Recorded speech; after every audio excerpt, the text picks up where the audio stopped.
Iran और America के बीच युद्ध विराम समाप्त होने के बाद पश्चिम एशिया में एक बार फिर तनाव चरम पर पहुंच गया है।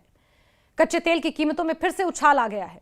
अमेरिकी राष्ट्रपति डोनाल्ड ट्रंप द्वारा सीज फायर खत्म होने की घोषणा के कुछ ही समय बाद अमेरिका ने ईरान के खिलाफ बड़े पैमाने पर सैन्य अभियान शुरू कर दिया है।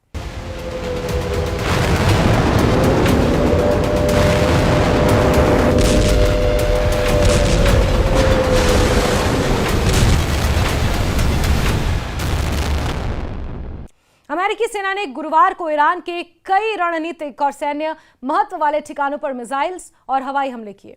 इन हमलों का मुख्य उद्देश्य ईरान की उस सैन्य क्षमता को कमजोर करना बताया गया जिसके जरिए वो हॉर्मुज स्ट्रेट में अंतर्राष्ट्रीय समुद्री यातायात और वाणिज्यिक जहाजों के लिए खतरा पैदा कर सकता है।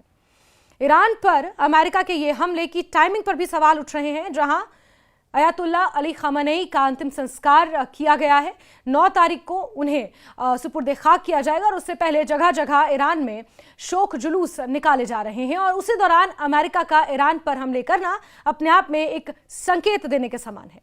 अमेरिका ने यह स्पष्ट किया कि हाल ही में हॉर्मुज क्षेत्र में व्यापारिक जहाजों पर हुए हमले के जवाब में यह कार्रवाई की गई। रिपोर्ट्स के अनुसार अमेरिकी हमलों में उत्तरी ईरान के एक महत्वपूर्ण रेलवे ब्रिज को निशाना बनाया गया जिसका उपयोग ईरानी सेना तक रसद और सैन्य सामग्री पहुंचाने के लिए किया जाता था। इसके अलावा रणनीतिक दृष्टि से महत्वपूर्ण मूसा द्वीप पर भी मिसाइल हमले किए गए। अमेरिका ने ईरान के एंटी शिप मिसाइल ठिकानों को भी निशाना बनाया ताकि समुद्री मार्गों पर ईरान की सैन्य पकड़ को कमजोर किया जा सके। बताया जा रहा है कि सिरिक और बंदर अब्बास क्षेत्रों में कई मिसाइलें दागी गईं जिनसे सैन्य प्रतिष्ठानों को नुकसान पहुंचने की आशंका है। हालांकि इन हमलों में हुए वास्तविक नुकसान का आधिकारिक आंकलन अभी सामने नहीं आया है। अमेरिका ने जिन इलाकों को निशाना बनाया उनमें हॉर्मुज स्ट्रेट के आसपास स्थित बुशहर, बंदर अब्बास, सिरिक, ईरान शहर और कोनारक जैसे क्षेत्र शामिल हैं। इन सभी स्थानों का सामरिक महत्व काफी ज्यादा यानी कि स्ट्रैटेजिक इंपॉर्टेंस काफी ज्यादा रखते हैं ये सारे क्षेत्र जहां पर अमेरिका ने हमले किए। बुशहर में स्थित परमाणु संयंत्र को लेकर भी चिंताएं जताई गई, लेकिन शुरुआती जानकारी के अनुसार उस परमाणु संयंत्र को कोई नुकसान पहुंचा नहीं है। ईरान की सरकारी प्रेस टीवी के हवाले से बताया गया कि देश के विभिन्न हिस्सों में कम से कम 10 जगहों पर जोरदार धमाके हुए। वहीं ईरानी समाचार एजेंसी मेहर ने भी कई विस्फोटों की पुष्टि की है। हमलों के बाद ईरान का एयर डिफेंस सिस्टम पूरी तरह सक्रिय हो गया है और कई इलाकों में हवाई सुरक्षा बढ़ा दी गई है। चाबहार क्षेत्र में बिजली आपूर्ति बाधित होने की भी खबरें हैं जिससे वो संकेत मिलते हैं कि हमलों का असर नागरिक ढांचे तक भी पहुंचा है। अमेरिकी केंद्रीय कमान यानी कि सेंट्रल कमांड सेटकॉम ने आधिकारिक बयान जारी किया और ये कहा कि राष्ट्रपति के निर्देश पर अतिरिक्त सैन्य अभियान शुरू किया गया है। बयान में कहा गया कि इन हमलों का उद्देश्य हॉर्मुज स्ट्रेट में नौवाहन की स्वतंत्रता को खतरे में डालने की ईरान की क्षमता को और कमजोर करना है।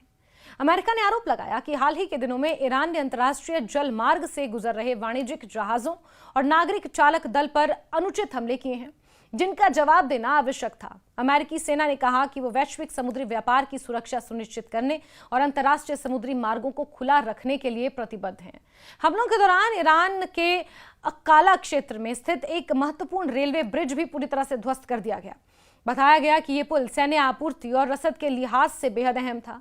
इसके अलावा चाबहार और कोनारक क्षेत्र में भी कई विस्फोट सुनाई दिए। इन हमलों के बाद अमेरिकी राष्ट्रपति डोनाल्ड ट्रंप ने सोशल मीडिया पर चाबहार में उठती आग की लपटों की तस्वीर साझा करते हुए लिखा कि यह कार्रवाई ईरान द्वारा व्यापारिक जहाजों पर किए गए हमलों का जवाब है।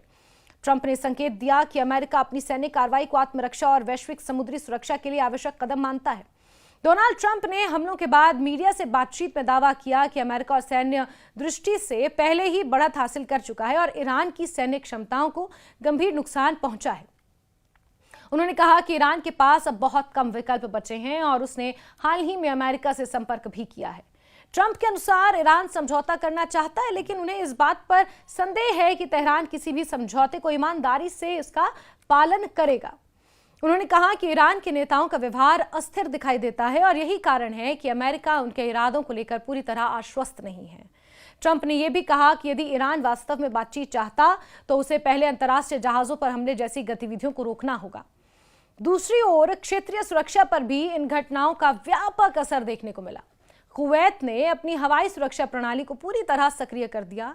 कुवैत की सेना ने आधिकारिक बयान जारी करते हुए कहा कि एयर डिफेंस सिस्टम दुश्मन के संभावित मिसाइल और ड्रोन हमलों का सामना करने के लिए पूरी तरह तैयार है। सेना के जनरल स्टाफ ने नागरिकों से अपील की कि यदि उन्हें विस्फोट जैसी आवाजें सुनाई दें तो घबराने की जरूरत नहीं है, क्योंकि वो एयर डिफेंस सिस्टम द्वारा संभावित खतरों को निष्क्रिय करने की कार्रवाई का परिणाम हो सकती हैं। साथ ही लोगों से सुरक्षा एजेंसियों द्वारा जारी दिशा निर्देशों का पालन करने की अपील की गई है।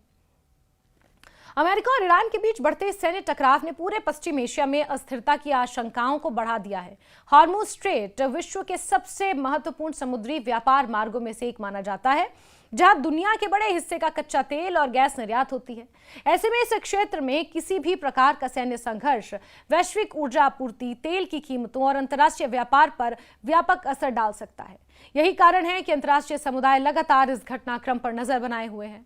फिलहाल अमेरिका का कहना है कि उसका उद्देश्य ईरान के सैन्य ढांचे को कमजोर करना और समुद्री मार्गों की सुरक्षा सुनिश्चित करना है, जबकि ईरान ने अपने एयर डिफेंस सिस्टम को सक्रिय कर जवाबी तैयारियां शुरू कर दी हैं। दोनों देशों के बीच बढ़ते तनाव ने क्षेत्र में व्यापक संघर्ष की आशंका को फिर से बढ़ा दिया है।